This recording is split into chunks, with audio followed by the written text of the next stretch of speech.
Today, I want to talk about a Chicago real estate story that may look small on the surface, but actually says a lot about where urban real estate is heading. A property in Streeterville, the Sonesta Extended Stay Suites at 201 East Walton Place, is being considered for a phased conversion from hotel use to apartments. The property has 221 rooms, rises 19 stories, and sits in one of Chicago's best-known urban neighborhoods. According to reporting, Alderman Brian Hopkins is still gathering community input and hasn't taken a final position yet, so this is not a done deal.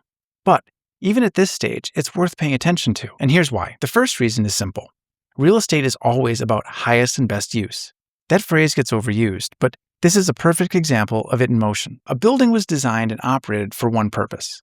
The market may now be telling us that a different purpose creates more value. That's not just a building-level decision.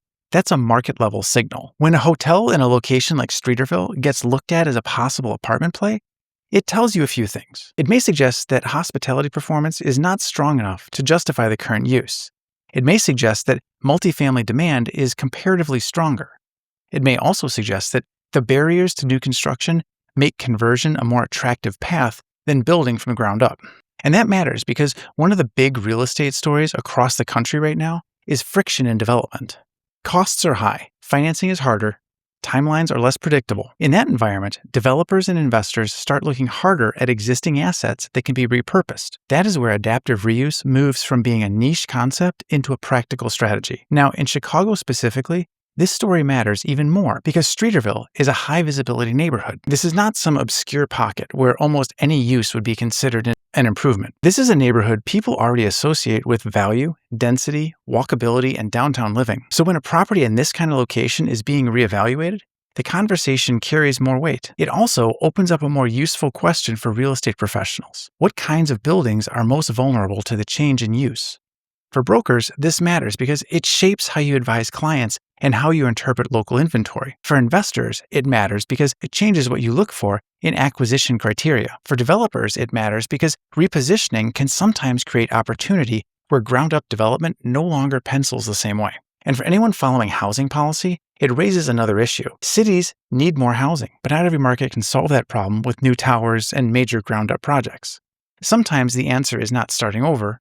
Sometimes the answer is changing the use of what is already there. That's what makes hotel to apartment conversion stories so relevant right now. They sit at the intersection of housing supply, urban planning, capital markets, neighborhood politics, and consumer demand. In one transaction or proposal, you can see all of those forces colliding. This particular proposal also fits into a broader Chicago pattern that has been building. The city has seen more attention on repurposing uncertain hotel and office buildings into housing as multifamily fundamentals have remained comparatively stronger. So again, whether this one deal closes as planned is only part of the story.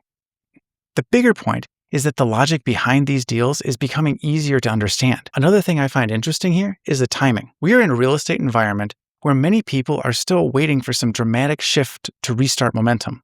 Lower rates, cheaper construction, easier debt, faster permits. But in the meantime, real players still have to make decisions. They still have to create housing, move capital, and make projects work. That's why conversion stories matter. They're not waiting for perfect conditions. They're a response to imperfect conditions. That is the big lesson for the industry.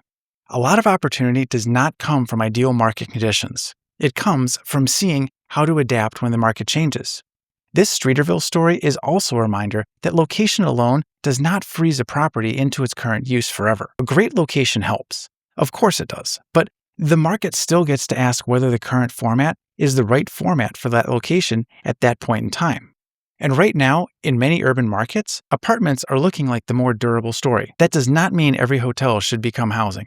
It does not mean every conversion will make sense. And it definitely does not mean community input is irrelevant. In this case, the local alderman is still seeking feedback, and that part of the process matters. But as a trend line, this is worth following very closely. So if you're in real estate, here's the takeaway. Do not just watch sales volume, rates, and inventory. Watch use changes. Watch conversion proposals. Watch which assets are being repositioned and where. That's often where the next phase of the market shows up first. The Streeterville hotel conversion may end up being one project, or it may become another chapter in a much larger shift across Chicago real estate. Either way, it's a story worth studying because the future of urban real estate may not just be about building new space. It may be about rethinking the space we already have.